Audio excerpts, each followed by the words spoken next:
Ici, c'est un hommage là, ok?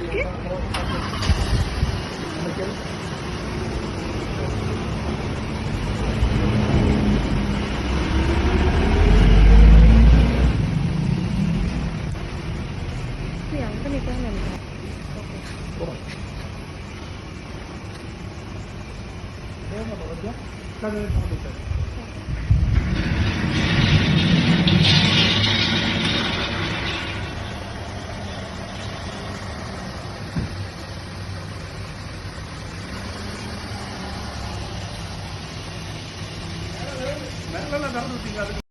பாடகரும் டான்ஸருமான John Jebaraj, இவருக்கு pastor என்னும் ஒரு பேர் உண்டு.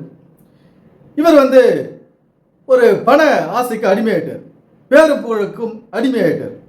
எப்படியாவது நாம பணக்காரன் ஆகணும், பிரபலமாகணும் அப்படின்னு இவர் கணக்கு போட்டவர். மனிதனுடைய கணக்கு வேற, கடவுள் கணக்கு வேற. இவர் குறுகிய காலத்தில் பணத்தை சேர்த்து ஒரு ஆடி காரம் வாங்கிட்டார். ஊருக்கு சர்ச்சையும் கட்டி அதில் கலெக்ஷனும் பார்த்துட்டார். இவர் என்ன சொல்றாரு, ஒரு நாள் அம்பத்தூரில் ஒரு 6 மாதத்துக்கு முன்னால் ஒரு மீட்டிங் வச்சுருந்தாரு.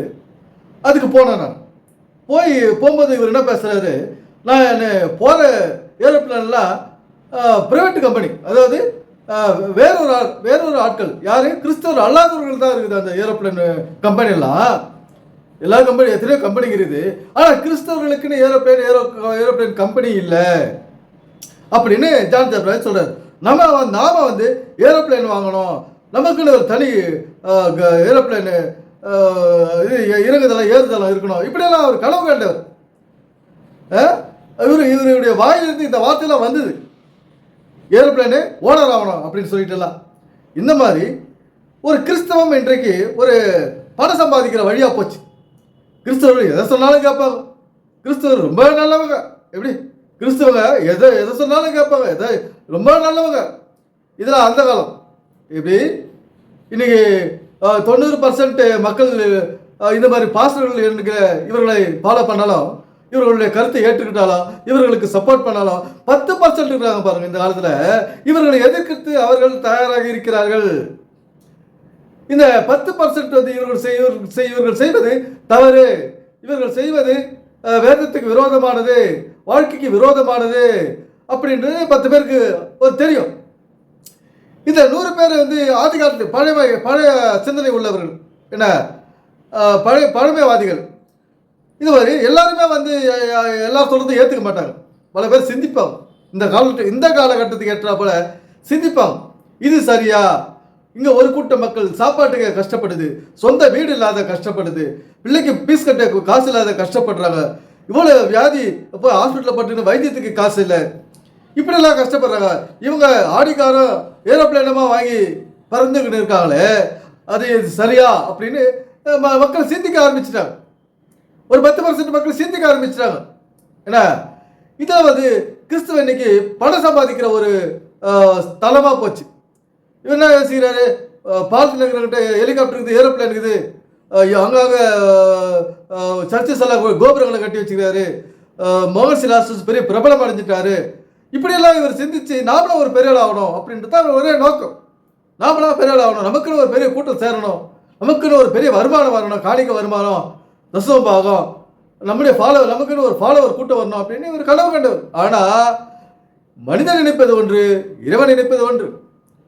இந்த கடவுள் என்பது என்ன சொல்றாரு, உன்னுடைய குடும்பத்தை பாரு, உன்னுடைய கணவன் மனைவி சந்தோஷம், உறவுகளை சந்தோஷமா இருக்குதா அதை பாருங்க, உங்களுக்குள்ள ஒற்றுமை இருக்குதா அதை பாருங்க, உங்களுக்கு உங்க சரீரத்துக்குள்ள ஆரோக்கியம் இருக்குதா அதை பாருங்க.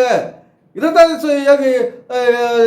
நினைக்கிறாரு கடவுள். ஆனா மனிதன் என்ன செய்யறான், ஒரு தாறுமாறான ஒரு வழி, தரகட்ட ஒரு வழி, வாழ்க்கைக்கு பிரயோஜனப்படாத ஒரு வழி, எதிர்காலம் ஏற்காத ஒரு வழியை தான் இன்னைக்கு இயேசு கிறிஸ்து வச்சு இன்னைக்கு பாட்டு பாடுறத கூட்டாடுறதும் கட்டட சபையில் போய் கை தட்டுத்தமா இருக்கிறாங்க. என்ன வேதம் பைபிள் இதெல்லாம் அங்கீகரிக்கல. உண்மையான வேதம் எதுனா நம்மளுடைய சரீரம் தான் வேதம், நம்முடைய வாழ்க்கை தான் வேதம். என்ன இந்த வேதமாக்கிய வாழ்க்கையை நம்ம படிக்கணும். இந்த வேதமாகிய வாழ்க்கையில் படிக்க வேண்டியது எவ்வளோ இருக்குது. என்ன நம்ம புது மனிதர்களாக இன்னைக்கு பிறந்துன்னு இருக்கோம். ஒவ்வொரு ஜெனரேஷனும் யாரும் அப்பா அம்மா வந்து யோசிச்சது பிள்ளையோட மைண்டில் கிடையாது. அப்பா படித்து கலெக்டர் ஆகிருப்பார், ஆனால் பிள்ளையோட மைண்டில் ஒன்றுமே ஏறாது. அப்பா படித்ததெல்லாம் பிள்ளையோட மைண்டில் ரெக்கார்ட் ஆகி வருது அப்படின்னு கிடையாது. அப்படி ஒன்றும் கிடையாது. அவங்கவுங்க இந்த உலகத்தில் படித்து முன்னேறி காசு சம்பாதிச்சு சந்தோஷம் சமாதானமாக வாழ வேண்டும் என்று இறை நோக்கம். அதெல்லாம் இவங்களுக்கு தெரியாது. யாருக்கு தெரியாது? நான் தான் பாஸ், நான் தான் பெரிய பாடகர், நான் தான் பெரிய டான்ஸரு, எனக்கு பெரிய சக்தி இருக்குது, சுகமாக்கும் வல்லமை இருக்குது அப்படின்னு சொல்லிக்கிறாங்க பாருங்க. அவங்களுக்கு இந்த வேதத்தில் இருக்கிற ரகசிய மறைபொருள் தெரியாது. தனி மனிதனுடைய சந்தோஷம் எப்படி கிடைக்கின்றது தெரியாது. ஒரு மனிதனுக்கு தேவையான ஆரோக்கியம் எப்படி கிடைக்கின்றது தெரியாது. இவங்களுக்கு தேவையானதெல்லாம் கட்டடத்தை கட்டின்னு அங்கே போய் கைத்தட்டிட்டு காலகாலமாக காணிக்க போட்டுன்னு இங்கே வெறுங்கையோடு தெரிஞ்சுக்கின்னு குடும்பங்கள் சந்தோஷம் இல்லாத இருக்கிறது தான் இவங்களுடைய ஒரே நோக்கம். ஏன்னா அந்த வேலை தான் இங்கே நடந்துன்னு இருக்கு, வேலை ஒன்றும் நடக்கல. எப்படி நானும் சர்ச்சைக்கு போகிறேன், நானும் பைபிள் படிக்கிறேன்னு சொல்லின்னு குடும்பத்தில் சமாதானம் இல்லை, சந்தோஷம் இல்லை, பேங்க் பேலன்ஸ் இல்லை, வருமானம் இல்லை, உடலில் சக்தி இல்லை, ஆரோக்கியம் இல்லை, பிள்ளைகளுடைய சரீரத்தில் ஒரு ஆரோக்கியம் இல்லை.